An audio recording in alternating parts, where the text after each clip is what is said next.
Bir dəfə bir təlimdə iştirak eləyirdim və hüquqşünaslar idi, tələbələr, auditoriyalar. Çox maraqlı bir sual verdiler, genderlə əlaqəli.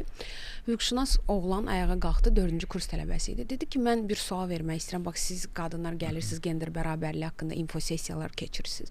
Amma misal üçün, bugün deyir, Daxili İşlər Nazirliyində ya həmən Sədaqət xanım demişkən, prokurorluqda və s. bu kimi qurumlarda biz hər hansı bir rütbə almağımız üçün əskərliyə gedib, gəlib, daxil oluruq və sonra biz misal kapitanımızı ancaq əskərlik keçdikdən sonra ala bilirik. Amma eyni idarələrdə, təşkilatlarda qadınlar əskər getmədən eyni rütbələri alırlar. Bu nə dərəcədə deyir, misal üçün bizə qarşı ədalətlidir.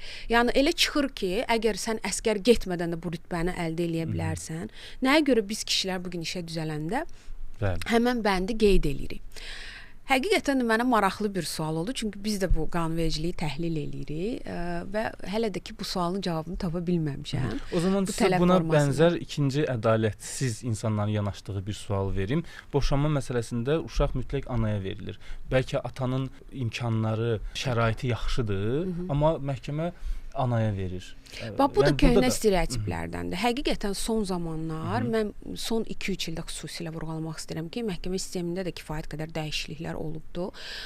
Artıq valideynləri bərabər araşdırırlar. Düzdür, az yaşlı uşaq olanda anaya üstünlük verilir. Amma ata əgər belə bir iddiada istəyir ki, uşaq mənimlə qalsın, o da öz argumentlərini irəli sürür və tələb eləyir.